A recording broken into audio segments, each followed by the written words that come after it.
and welcome to the first episode of the Keys Please podcast. A podcast about the perks and perils of first home buying. I'm Maddy, a psychology student and compulsive planner. And I'm Tom, a maths student and definitely not a compulsive planner. In today's episode, we'll be investigating the rise of housing prices worldwide. So this is the first episode of the Keys Please podcast, and we're so excited. Woo! Yo!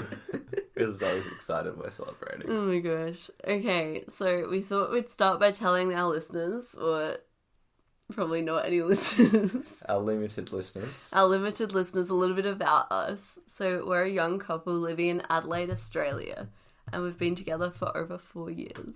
Good job. Yeah. Solid effort. Let's do another 4.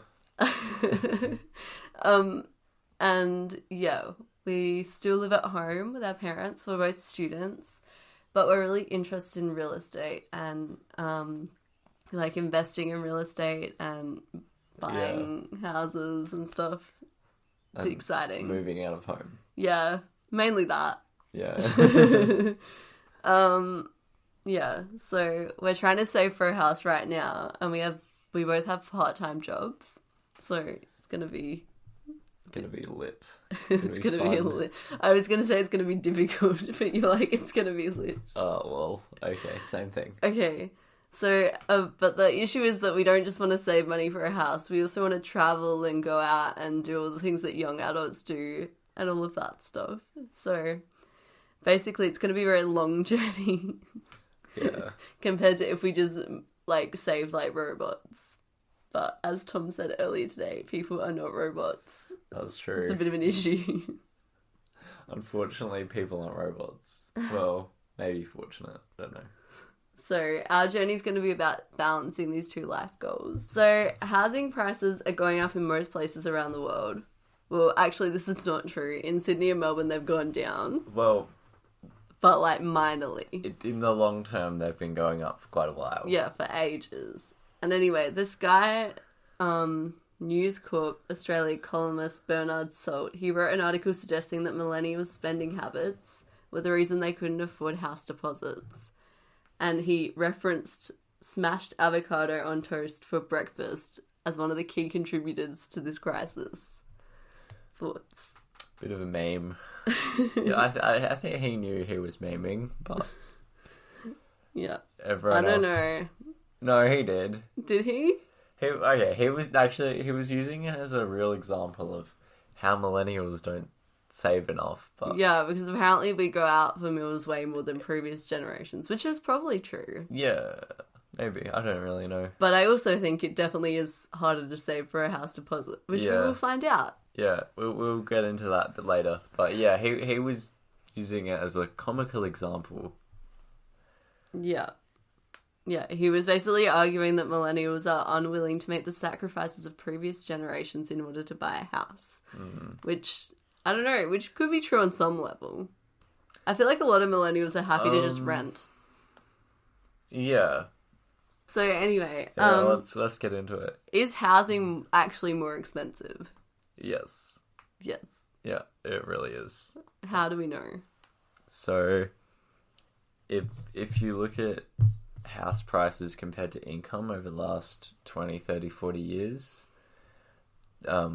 income has gone up a little bit and house prices have gone up a lot. So, the median multiple, which is a measure of median house price divided by median income, has gone up to severely unaffordable levels in a lot of cities around the world, especially in Australia. Mm-hmm. Yeah, well, Sydney's like the second most affordable city in the world behind Hong Kong. So that's pretty... I never realised that. Yeah, well, yeah, I think actually now it's third.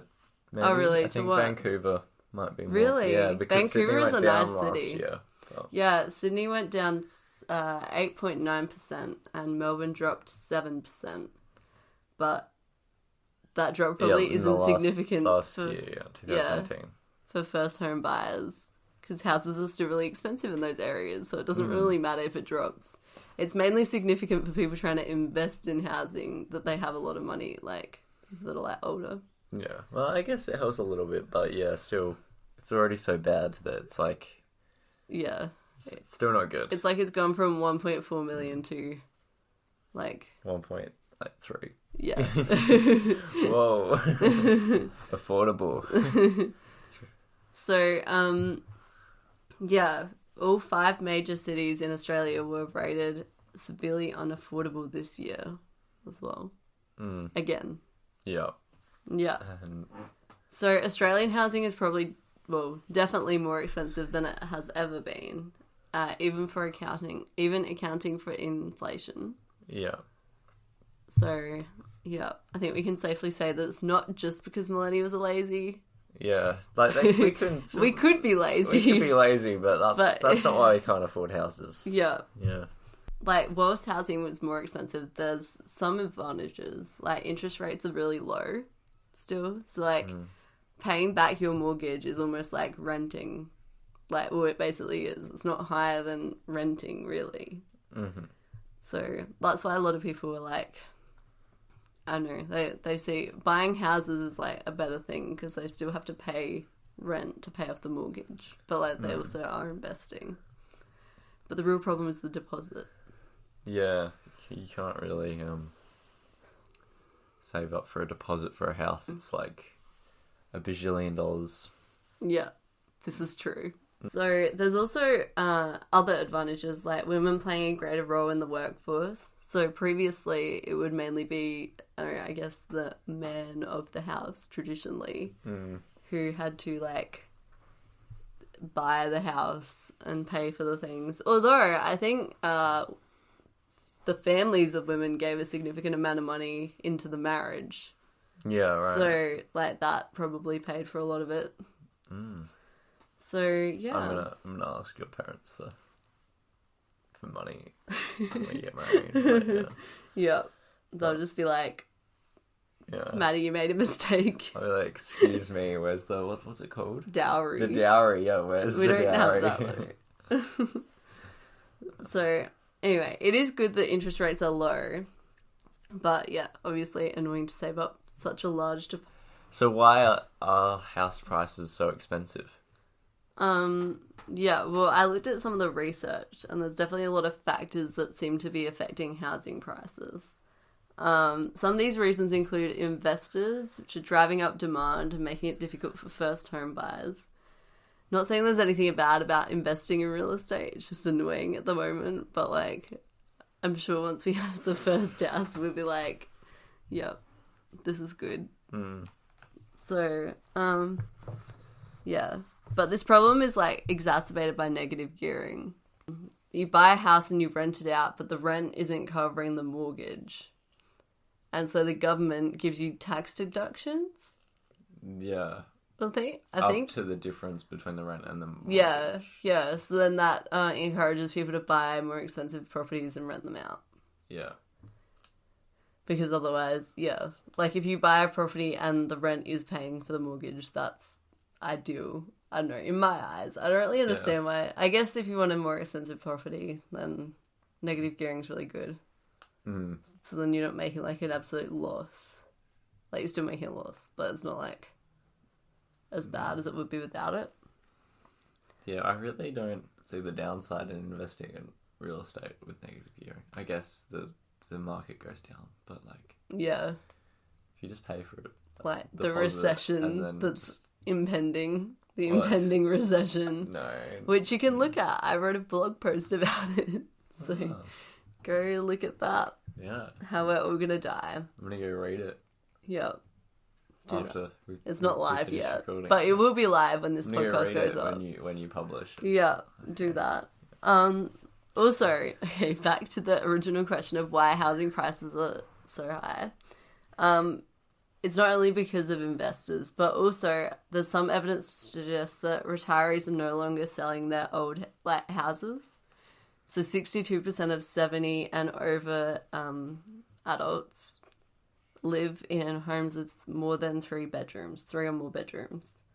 But this is not statistically significant. So it's just interesting though. Yeah. Like, imagine being alone in a house with 3 or more bedrooms. That'd be kind of like... Weird. Yeah, that would kind of depress me. Or you could see it in a fun way and then swap bedrooms every night. Yeah. That was my dream when I was a kid. Maybe they're just like, you just think they're like little old ladies, but really they're like having huge parties with all their friends, and that's why they need the big house to entertain. Yeah, for all the house parties that you have when you're a 70-plus-year-old. That's my plan. Yeah. Also, foreign buyers have an impact, some kind of impact, but I couldn't find any like reliable data to say what kind of impact they have. But obviously, that is a factor. Yeah, more in the whole thing. More so buyers means higher prices. Yeah, exactly. Yeah. So, but all these reasons overall have a small impact. So, all these things were probably true for a lot of the past and are true in a lot of places. But, yeah, house prices are going up all over the world, and it's not any of these individual reasons. Yeah. The overarching reason is that transport hasn't gotten that much better in the last 50 years or so. I found this so interesting. But, yeah, it is. It's really cool. But population has increased a lot. So some German researchers did a study on house prices from 1870 to 2012 in 14 countries around the world. It's a huge study. And they found that... I don't even know how they got all that data. But it's pretty good that they got all the data. Yeah. Anyway, they found that in the late 19th century and the first half of the 20th century, house prices were pretty stable when adjusting for inflation and didn't really go up that much. But then since the mid-1900s, house prices have risen quite a lot more than inflation has. Mm-hmm. Yeah.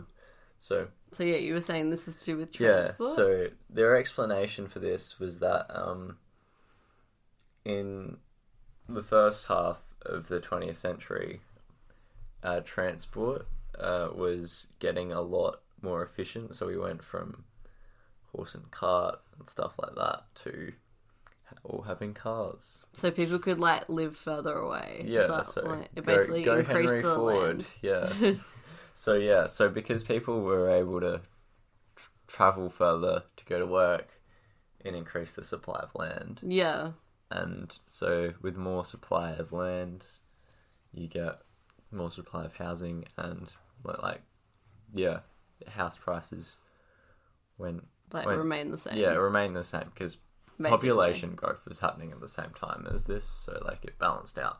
But then, since about 1950, I mean, cars are still a lot better than they were in 1950, but they haven't gotten so much better that we can travel way further to get to work. Yeah, and that's really interesting. Yeah, and that's meant that population growth has increased house prices a lot. Yeah. So we should just blame population growth. Yeah, but so let's not. Let's just execute some people. Oh my god! I was gonna say let's not do anything drastic about this. Okay, well, I hope we don't have any extremists listening to this. Yeah, so do not encourage. No, we are so for population growth. I'm for. Okay, I'm for everyone should only be allowed to have 2 kids. Yeah, you're so okay. Overpopulation is a big deal. It's driving the house prices up. Yeah, this is true. But I don't know. I also feel like people should choose what they want to do with...